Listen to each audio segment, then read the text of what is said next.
ಲೋಕಸಭಾ ಅಖಾಡಕ್ಕೆ ಕಾಂಗ್ರೆಸ್ ಅಹಿಂದ್ರ ಅಸ್ತ್ರದೊಂದಿಗೆ ರಣಕಹಳಿಯನ್ನು ಮೊಳಗಿಸ್ತಾ ಇದೆ. ಸಚಿವ ಸಂಪುಟದ ಸದಸ್ಯರು, ಶಾಸಕರು ಸೇರಿ ಗಣ್ಯರು ಉಪಸ್ಥಿತರಿದ್ದಾರೆ.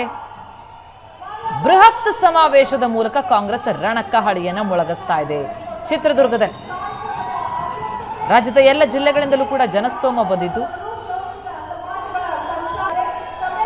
ಲೋಕಸಭಾ ಅಖಾಡಕ್ಕೆ ಕಾಂಗ್ರೆಸ್ನಿಂದ ಅಹಿಂದಾಸ್ತ್ರ, ಶೋಷಿತರ ಜಾಗೃತಿ ಸಮಾವೇಶ ಇದು.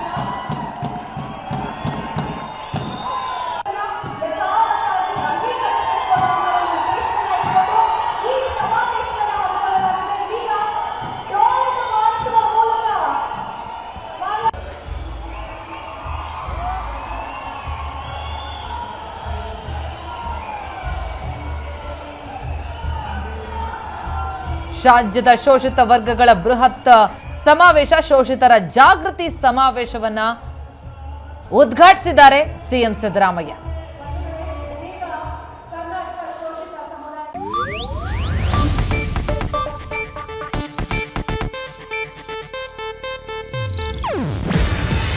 ಇದು ಏಷ್ಯಾನೆಟ್ ನ್ಯೂಸ್ ನೆಟ್ವರ್ಕ್ ಪ್ರಸ್ತುತಿ. ನೀವು ನೋಡ್ತಿದ್ದೀರಾ ಏಷ್ಯಾನೆಟ್ ಸುವರ್ಣ ನ್ಯೂಸ್.